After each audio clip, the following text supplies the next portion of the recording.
Welcome back to the Mad Genius Thesis. Ready to explore another fascinating figure? Always. It's a question that never gets old, does it? That link between creative genius and, well, a little bit of madness. Right. It's like, are those incredible leaps of imagination or, bursts of artistic brilliance, are they somehow fueled by inner turmoil? Yeah, fascinating stuff. This week, we're tackling the one and only Tennessee Williams. Yeah. The playwright, the poet. Oh, yeah, the Southern gentleman who gave us some of the most emotionally raw dramas American theater has ever seen. Exactly. A Streetcar Named Desire, The Glass Menagerie, Cat on a Hot Tin Roof. His work is just undeniably powerful. I mean, each one of those plays is like a window into, the raw, vulnerable human experience. Absolutely. And the man behind those masterpieces, well, Yeah. let's just say his life was every bit as dramatic as any of his plays. Oh, I bet. Full of those larger-than-life characters and, those intense emotions. Definitely. But what really caught my eye in Ronald Hayman's biography of Williams was this incident when he was just 24. Oh, are you talking about when he thought he was having a heart attack? Yes. He described it as this overwhelming panic, feeling like a tightly wound spring about to snap. Hmm. And get this, he linked it directly to a story he'd just written about a woman on the verge of a breakdown. Wow. It's like his writing was almost like a channel for his anxieties to manifest, as if his art was this pressure valve for all that inner turmoil. Right, and it wasn't just a one-time thing either. Williams constantly battled what he called his blue devils. He actually believed he'd inherited this predisposition to madness. That's heavy to think you might be, genetically destined for mental anguish. It is chilling, especially when we consider what happened to his sister Rose. Oh, gosh, yes. Hmm. Rose, suffering from severe mental illness and ultimately lobotomized. Such a tragedy. And you can definitely see how that event cast a long shadow over Williams's life and his work. Totally. He often expressed guilt, over not being able to prevent it, blaming himself and his mother. Yeah. And the impact of Rose's illness and, lobotomy, that was a pretty drastic medical intervention back then. It reverberates throughout his plays, doesn't it? It really does. Themes of madness, confinement, that familial guilt, they're woven into the fabric of so many of his works, like The Glass Menagerie and Suddenly Last Summer. But it's also important to remember he was writing in a time when mental illness was still so stigmatized. Oh, absolutely. To even address those issues so openly in his work, that was incredibly bold. It really was. He wasn't shying away from those difficult conversations. He was shining a light on the shadows, forcing audiences to confront these uncomfortable realities about mental health. Yeah. And about the human condition. Right. And this was also a time when homosexuality was taboo, even illegal in many places. We can't forget that. Absolutely. And yet Williams was openly gay, exploring those themes of desire, repression, societal pressures in his work, with a rawness that's both unsettling and deeply moving. He even referred to New Orleans, a city where he really embraced his sexuality, as a place of tuition, suggesting it was crucial to his personal and artistic development. That's an interesting way to put it, tuition. Like he paid a price for that self-discovery. There's actually this quote from Hayman's book where Williams says he puts 89% of his energy into his work, leaving only a tiny bit for the fight against lunacy, and even less for friends and lovers. Wow. That's telling. It's like writing wasn't just a profession for him. It was a coping mechanism, a way to manage those blue devils, maybe even connect with others who might be wrestling with similar demons. It makes you wonder, was his creativity fueled by all that internal turmoil? A way to process the pain, the confusion, the societal pressures he faced? Right. It's the core of our exploration, isn't it? This link between his life and his art. But before we go there, we should probably unpack those complex family relationships, don't you think? Oh, for sure. Buckle up, because things are about to get even more interesting. His father actually nicknamed him Miss Nancy. Miss Nancy. Wow. You can just imagine the impact of that kind of rejection from a patriarchal figure, especially for a sensitive young man. Right. And then there's his mother, Edwina. She was so image conscious, preoccupied with social status, encouraged his writing on one hand, but, very concerned with appearances. Sounds like she embodied those contradictions of Southern society, right? That sense of propriety, but also that awareness of social standing, appearances mattering so much. Exactly. You could see how those dynamics might have shaped his worldview, his fascination with the facades people project and the hidden truths beneath. It's like he was peeling back the layers of that Southern gentility to expose those raw nerves underneath. And yet, perhaps the most profound relationship, the one that really left its mark on him, was with his sister Rose. Rose, yeah. Inseparable as children, sharing that world of imagination. But as her mental health declined, that bond became so strained, leaving Williams with this immense sense of loss and guilt. Oh, absolutely. And that guilt is just palpable in his writing, isn't it? Mm. It's as if he was trying to understand, to atone for, to somehow rewrite the tragic narrative of Rose's life through his plays. And it raises a huge question. Did Williams see his artistic talents as a kind of salvation? A way to escape those blue devils that seemed to haunt his family? Was writing his refuge, his attempt to create beauty and meaning in a world that often felt chaotic and cruel? Such a powerful thought. And that brings us to the next part of our deep dive, where we'll really start exploring how Williams's early life and those complicated family dynamics shaped his creative vision and, his lifelong struggle to reconcile his inner demons with his artistic ambitions. It really is striking, how often Williams uses that motif of a fragile, sensitive soul trapped in a harsh, unforgiving world. Right, like a delicate flower trying to bloom in a concrete jungle. Yeah, exactly. It makes me think about those formative years in St. Louis for him. Oh, absolutely. That stark contrast between, his idyllic Mississippi childhood and then the grittiness of urban life. Right. And it wasn't just the environment either. You're right about that. Imagine young Tennessee trying to navigate those complex family dynamics we talked about. Yeah, a domineering father, a mother fixated on appearances, and then the heartbreaking decline of his sister, Rose. It's no wonder he gravitated towards those themes of isolation and yearning in his work. And let's not forget the added layer of being a gay man in a time when homosexuality was, not just frowned upon, but often criminalized. Oh, for sure. It's like all those societal pressures, those challenging family relationships, they could have been crippling for him. But instead, it seems they became a source of creative fuel. Like he was taking all that internal conflict, channeling it into these raw, emotionally charged narratives. Exactly. He wasn't afraid to show those cracks in the facade of Southern gentility. Right, all those unspoken desires and simmering resentments bubbling under the surface. He certainly wasn't afraid to push boundaries either. His plays tackle themes that were often considered taboo, especially around sexuality. Oh, absolutely. Think about Stanley and Blanche in A Streetcar Named Desire. That's what I was thinking about, that clash of raw masculinity and fragile femininity, the exploration of desire and repression. It's powerful stuff, no doubt about it. But it's also deeply unsettling at times, right? Mm. I mean, his characters often make these destructive choices driven by passion or desperation or even just plain cruelty. That's true. Do you think he was intentionally trying to provoke his audiences? I think it's more nuanced than just propagation. You have to remember, he was writing in a time of immense social change. The old order was crumbling, traditional values were being questioned. There was this underlying anxiety about the future. Exactly. And Williams, he tapped into that collective unease. He gave it a voice through these flawed, often tragic characters. So it's not just about personal demons, it's about reflecting the larger societal anxieties of his era. I think so. He wasn't just telling stories, he was holding up a mirror to society, forcing people to confront uncomfortable truths about themselves and the world around them. And maybe that's why his work resonated so deeply with audiences. Right. They recognized themselves in those characters and their flaws, their desires, their struggles. Think about Blanche Dubois, that desperate yearning for beauty and romance. That struggle to hold on to illusions in the face of a harsh reality. It's a theme that's still so relevant today. And it's not just Blanche, either. Take Laura in the Glass Menagerie. Oh, yeah. That crippling shyness, the retreat into a fantasy world. There's a universality to those feelings of inadequacy and the desire to escape a world that feels overwhelming. It's like Williams had this uncanny ability to tap into the deepest recesses of the human psyche, to articulate those unspoken anxieties that we all share. Which makes me wonder, was this insight a product of his own Blue Devils? Did his struggles with mental health give him a unique perspective on the human condition? A heightened sensitivity to those emotional undercurrents? That is the million-dollar question, isn't it? But before we go too far down that road and, get carried away with that whole mad genius trope, let's remember that Williams was also incredibly disciplined and dedicated to his craft. So it wasn't just raw emotion pouring onto the page. It was a deliberate, considered process. Absolutely. He was a meticulous craftsman, constantly revising, refining, searching for the perfect phrase, the perfect image to convey his vision.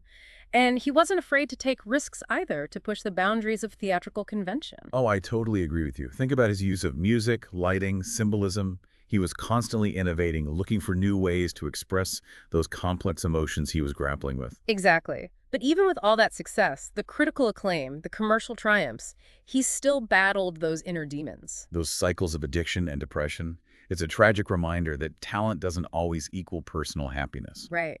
And it speaks to the complexities of mental health, that ongoing struggle to manage those darker impulses, even in the face of great achievement. It's like his life was this constant dance between light and shadow, between creative brilliance and those personal struggles that threatened to consume him. But maybe that tension was what fueled his artistry, what gave his work that raw, visceral power. It's a possibility for sure. It raises an interesting question. Can true art exist without a degree of suffering? Do artists need to walk through the fire to create something truly profound? That's a deep philosophical question, one we might not be able to fully answer. But I think what we can do is explore how that tension played out in specific works. Yeah, how those personal struggles found expression in the themes, the characters, even the language of his plays. Let's start with The Glass Menagerie. It's often considered his most autobiographical play. Drawing heavily from his own family dynamics and his relationship with Rose, you can really feel those echoes of his past in the characters. Oh yeah, absolutely. The overbearing mother, the shy, fragile sister, the son yearning to escape the confines of his family. What stands out to you about that particular play? The thing that strikes me is that delicate balance between realism and symbolism. Right. On the surface, it's a naturalistic portrayal of a dysfunctional family struggling to cope with poverty and disillusionment. But beneath that surface, there's a deeper layer of symbolism. Those glass animals representing Laura's fragility, her retreat into a world of fantasy. And then there's Tom, the narrator. Right. He's both a participant in the drama and this detached observer. It's almost like Williams himself, trying to make sense of his own past, his own family story. I agree. That duality makes the play so compelling. That constant shifting between memory and reality, between personal experience and artistic expression. And how do you see that tension playing out in A Streetcar Named Desire? Oh, that's a very different play, isn't it? It is. Set in that steamy, vibrant New Orleans. Full of raw passion and conflict. But even here, beneath the surface, there's that same sense of vulnerability. That fear of exposure, the longing for connection. Blanche Dubois is such a heartbreaking character, isn't she? With her fading beauty and her desperate attempts to hold on to illusions. It's like she's trying to outrun her own past, her own demons, but they keep catching up with her. And then there's Stanley. Oh, Stanley, this force of nature, right. Embodying both the allure and the danger of raw masculinity. He represents everything Blanche fears and despises. A threat to her delicate world of illusions. And their clash, it's inevitable. And the consequences are devastating. But what's so fascinating is how Williams doesn't portray either character as wholly good or bad. Right. They're both complex, flawed individuals. Driven by forces they don't fully understand. And that's what makes it so compelling. That moral ambiguity, the lack of easy answers. We're left to grapple with the complexities of human nature, the destructive potential of desire, and the fragility of our own illusions. It's like Williams is saying that even in the darkest corners of the human psyche, there's still that flicker of humanity. A yearning for connection, even if it's expressed in these twisted, destructive ways. And it's that flicker of humanity that makes his work so enduring. We see ourselves in those characters, in their flaws, their desires, their struggles. And perhaps, in doing so, we gain a deeper understanding of our own. But the question still lingers. Does that depth of understanding come from Williams's own inner turmoil? Did his blue devils give him a unique perspective? A heightened sensitivity to those darker impulses that drive human behavior? Let's explore that a bit further by taking a closer look at some of his other works, particularly those that grapple more directly with those themes of mental illness and societal pressures. You know, it's really interesting. As we go deeper into Williams's work, I keep noticing this recurring fascination with characters who are, well, I guess you could call them outsiders. Outsiders. Yeah, people who don't quite fit the mold, who are wrestling with internal conflicts or societal pressures that make them feel isolated. Oh, I see what you mean. Like they're on the fringes of society, grappling with things that make them feel misunderstood. Exactly. And it makes me think about Williams himself, right? A gay man in a time of intense homophobia, someone struggling with his own mental health, when those things were often swept under the rug. He knew what it felt like to be different, to be judged, to be marginalized. And it's like he was channeling those experiences into his characters, giving a voice to the voiceless. To those who felt trapped by societal expectations or their own internal demons. Right, and that empathy, that ability to see the humanity in even the most flawed characters, it's what gives his work that enduring power. It's why we still connect with those stories, even decades later. They speak to something fundamental about the human experience, right? Absolutely. That desire to be seen, to be understood, to find connection in a world that can often feel isolating. Let's talk about some specific examples. Cat on a Hot Tin Roof comes to mind. Oh, good one. With Brick wrestling with his sexuality, his grief over his friend, those suffocating family expectations. He's such a brooding, complex character, both alluring and troubled. And then there's Maggie, his wife. Desperate to break through his emotional walls, to rekindle their passion, secure her place in the family. She's fascinating, isn't she? She is. So intelligent, ambitious, willing to do whatever it takes to get what she wants.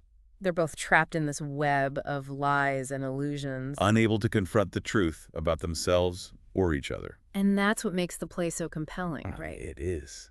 Williams doesn't shy away from the messiness of human relationships. The way our desires and fears can drive us to make choices that hurt ourselves and the people we love. There are no easy answers or happy endings. No, it's about exploring the complexities of human nature. The ways we grapple with our own demons and the consequences of those struggles. And those consequences can be devastating. Oh, absolutely. Like in Suddenly Last Summer. Oh my gosh, yes. That play goes deep into some dark corners of the human psyche. It does. Centering around Catherine, a young woman traumatized by a horrific event, and her Aunt Violet, who's desperately trying to bury the truth. It's full of psychological tension and disturbing imagery. Like Williams is peeling back the layers of societal decorum to reveal those raw primal instincts lurking beneath. It makes you think about the power of the subconscious, doesn't it? It does.